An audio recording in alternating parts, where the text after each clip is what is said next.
Hello दोस्तों, आप सभी का स्वागत है मेरे YouTube चैनल पे। आशा करते हैं आप सभी अच्छे होंगे, स्वस्थ होंगे, तंदुरुस्त होंगे, जहाँ भी होंगे अपनी जिंदगी की गाड़ी को चलाने की कोशिश कर होंगे। दोस्तों, तो आपको एक दिन वीडियो नहीं मिल पाया है क्योंकि आपको पता है कि यहाँ बारिश वगैरह बहुत ज़्यादा हो रही है, तो हमारा जो टीम है एक साथ नहीं रहेगा तो वीडियो तो शूट बिल्कुल भी नहीं हो पाएगा। यही कारण था, बट आज वीडियो ये शूट हो रहा है, कल आपको ये वीडियो मिल जाएगा यानी कि मंडे को। और ऐसे भी शनिवार रविवार को ऑफ लेना चाहिए। कारण ये है, शनिवार रविवार को बच्चे भी नहीं देखते हैं वीडियो, उनको भी छुट्टी चाहिए होता है, तो ठीक है। हालांकि हम लोग को छुट्टी नहीं चाहिए होता शनिवार रविवार को। We are not asking for holidays on Saturday and Sunday, बिल्कुल भी नहीं। तो चलिए आज जो है, अगर वीडियो पे आप चैनल पे नए हैं तो चैनल को सब्सक्राइब कर दीजिए, बेल आइकन को क्लिक कर दीजिए ताकि नए वीडियो का नोटिफिकेशन आप तक सबसे पहले पहुंच सके। आज शुरू करते हम लोग पढ़ रहे थे क्लास 9 का हिस्ट्री सब्जेक्ट में, हिस्ट्री हमारा चैप्टर 1, और कहाँ से पढ़ रहे थे उसके आगे पढ़ने की कोशिश करेंगे। तो चलिए शुरू करते हैं। The society of e-estate was part of the feudal system that dated. E-estate was part of the feudal system that dated back to the Middle Ages. उसको Middle Ages में हम लोग लेके चला सकते हैं। The term old regime is usually used to describe the society and institution of France before 1789. ये feudal जो है ना, दासता मतलब होता है, इसका मतलब होता है दासता। यानी कि पहले के समय में क्या होता था कि जिसके पास बहुत ज़्यादा ज़मीन होता था वो अपने यहाँ कुछ लोगों को हायर कर लेता था। हायर कैसे? तो उसको ज़मीन दे देता था कि तुम मेरा ज़मीन उपजाओ, और जिसको हम लोग बंधुआ मजदूर भी कह सकते हैं या बेगाड़ी करना कह सकते हैं। क्या आप उसका खेती करिएगा, आप खेत लीजिएगा और साथ में उसका बच्चा को स्कूल पहुँचाने जाइए, साथ में जो है उसके खेत में जाइए काम करने के लिए, उसका सब्जी ला देना है, कुछ कुछ घर का भी काम करना है। दैट इज कॉल्ड बेगाड़ी करना। तो इसको फ्यूडल सिस्टम कहा जाता है। तो हम आगे पढ़ते हैं कि how the system of estate in French society was organised. किस तरीके से ये ऑर्गेनाइज किया गया था। Peasants made up about 90% of the population. Total कितने पीजेंट थे? किसान लोग जो खेती करते थे, वो 100 में से 90 लोग थे। However only a small number of them owned the land they cultivated. उनमें से कुछ ही लोगों के पास अपना जमीन था जिस पर वो खेती करते थे। About 60% of the land was owned by nobles. 60% जमीन नोबल्स का था। नोबल्स मतलब जो राजा के सगा संबंधी है, उनके दरबार में जो बहुत ही ऊंचे पद पर हुआ करते थे। तो चर्च के पास चर्च मतलब अभी जो मंदिर और मस्जिद या गिरजाघर आपको नजर आ रहा है ना, पहले के समय में ये लोग ना एक संस्था हुआ करता था। पहले इनके नाम पर बहुत जमीन हुआ करता था, इनके नाम पर बहुत सारा चीज चलाया जाता था। अभी भी है, बट अभी थोड़ा सा वो क्या है, डेमोक्रेटिक वे में है, बट पहले वो डेमोक्रेटिक में नहीं था, पहले वो डिक्टेटरशिप वे में था। And other richer members of the third estate, और थर्ड एस्टेट में भी कुछ अमीर लोग हुआ करते थे। The member of first 2 estates that is the clergy and nobility. पहला में था क्लर्जी, उसके बाद था क्लर्जी और nobility. Enjoyed certain privileges by birth. उन्हें जन्म से कुछ ऐसे चीजों का फायदा मिलता था, जैसे कि राजा का बेटा तो राजा ही बनेगा, राजा का जो सेनापति है उसका बेटा है तो उसको उसी तरीके से इज्जत मान मर्यादा प्रतिष्ठा मिलता था। इसको प्रिविलेज कहते हैं, फायदा मिलना।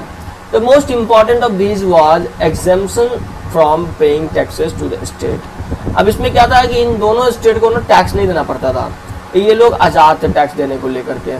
तो ये भी एक बहुत बड़ा फायदा हुआ करता था इन सभी के लिए, ठीक है। The nobles further enjoyed feudal privilege. अब अच्छा, जो नोबल्स लोग थे, जो बहुत बड़े लोग थे, उनको फ्यूडल प्रिविलेज भी मिलता था।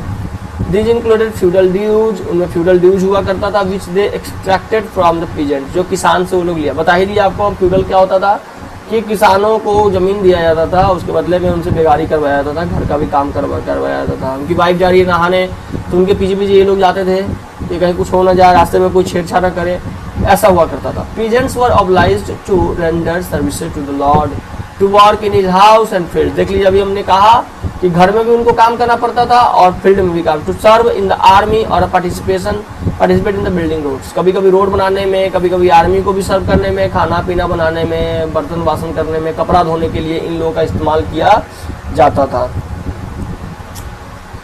The church too extracted its share of taxes called tithes. जो चर्च किसान से, चर्च भी लेता था, राजा भी लेता। सोचिए किसान का क्या बुरा हाल था। Finally all members of the third estate had to pay taxes to the state. Third estate में जितने भी लोग आते थे उन सबको टैक्स देना पड़ता था।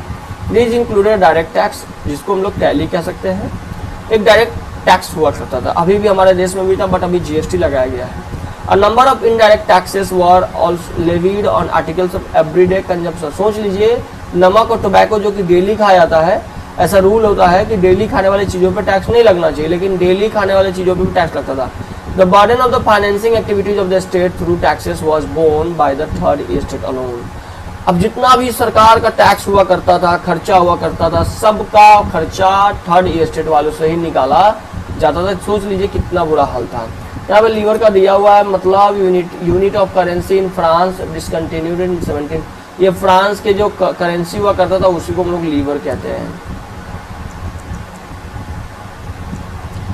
Clergy group of person invested with special function in the church. Church में जो ज़्यादातर लोग होते थे, चर्च में मिले जुले रहते थे, ये चर्च के लिए जो काम कर क्लर्जी ग्रुप में रखा गया था। Tax levied by the church, church के द्वारा जो टैक्स लगा उसको taille tax to be paid directly to state, जो डायरेक्टली स्टेट को दिया जाता था उसको हम लोग टैली कहते हैं। अब यहाँ पे कुछ कहानी है, कानून है, इसको पिक्चर में आप देख के एक्सप्लेन कर सकते हैं कि यहाँ पर क्या हो रहा है। ये जो आप देख रहा है पिक्चर, ये क्या दे रहे हैं, ये इसमें टैक्स है। The poor fellow brings everything, grain, fruits, money, salad. The fat lord sits there ready to accept it all. He does not even care to grace him with a look. देखिए देख भी नहीं रहा ये व्यक्ति, और ये अपना सारा चीज मेहनत करके ये सारा चीज लेकर के आ रहा है इसको देने के लिए कि भाई तुम ले लो। लेकिन ये आदमी इतना बेशरम है, बैठा हुआ है, मोटा है, तेंदुआ बना हुआ है, खा पी रहा है मस्त। The nobleman is the spider, the peasant is fly. ये स्पाइडर इसको बोला जाता था और ये जो है ना मक्खियाँ। तो अब समझिए, इसी से समझ लीजिए किस तरीके से the more the devil has the more he wants. कहते हैं डेविल के पास जितना ज़्यादा होता है वो उतना ज़्यादा चाहत रखता है, इसीलिए कहते हैं कि संतुष्ट हुआ करिए, संतुष्ट नहीं होगा दिक्कत हो जाएगा। अब चलिए हमारा आखिरी टॉपिक होगा आज का। The population of France rose from about 23 million in 1715 to 28, यानी कि ये 1715 से लेकर 1789 यानी कि 89 तक 23 से 28 से 5 मिलियन जो है पॉपुलेशन बढ़ गया। इससे क्या हुआ, जो खाने पीने का जो सामान था ना उसका अचानक से कीमत बढ़ गया, डिमांड बढ़ गया। डिमांड जब भी देखिए आप समझिए, आपको बताते हैं डिमांड जब बढ़ जाता है ना, डिमांड कब कोई चीज़ का कब बढ़ेगा, जब सप्लाई कम हो जाता है, और सप्लाई कम हुआ डिमांड बढ़ गया तो मतलब प्राइस हाई हो जाएगा। इसको समझना बहुत इंपॉर्टेंट है। जैसे कि कोई चीज़ का डिमांड बढ़ गया और सप्लाई कम गया तो प्राइस बढ़ जाएगा, बहुत ही सिंपल है। तो production of grains could not keep pace with the demand, जितना डिमांड था उस रफ्तार से प्रोडक्शन नहीं हो पाया। So the price of bread which was the staple diet of the majority rose rapidly. मतलब स्टेपल डाइट मतलब दिन रात जो चीज़ खा सकते हैं, नींद में उठा के खिला दो, वैसा खाना का रेट बढ़ गया।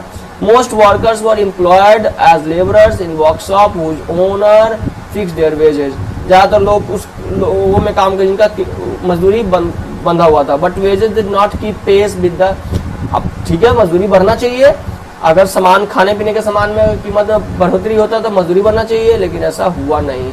तो गरीब और अमीर के बीच में ना गैप बहुत बढ़ गया, गरीब बहुत ज़्यादा गरीब हो गया, अमीर बहुत ज़्यादा अमीर हो गया। इतना गैप बढ़ गया कि लोग ना things became worse whenever drought, और जब भी सुखाड़ पड़ता था, बर्फबारी हो जाती थी, पत्थर गिर जाता था, फसल पूरा नष्ट हो जाता था। इससे सबसिस्टेंस क्राइसिस आ गया, यानी कि सर्वाइवल के लिए क्राइसिस, ऐसा क्राइसिस जहाँ पे लोग अपने आप को जिंदा रखने के लिए लड़ रहे हों। तो extreme situation where the basic means of livelihood are endangered. Subsistence crisis का मतलब होता है जहाँ पर जो साधारण मतलब जीवन जीने के लिए जो चीज़ चाहिए, आवश्यक चीज़ें चाहिए, वो जब न मिलने लगे, that is called subsistence crisis. तो दोस्तों आज के लिए इतना ही। अगले दिन हम लोग जो ग्रोइंग मिडिल क्लास के बारे में पढ़ेंगे। आज इतना ही। अगर वीडियो पसंद आया तो लाइक कर दीजिए, और अगर हम बहुत ज़्यादा तेज पढ़ाते तो कमेंट में ज़रूर कमेंट कीजिएगा। अगर आपको समझ में नहीं आता तो उसका भी कमेंट बॉक्स में आप कमेंट कीजिएगा। आज के लिए इतना ही।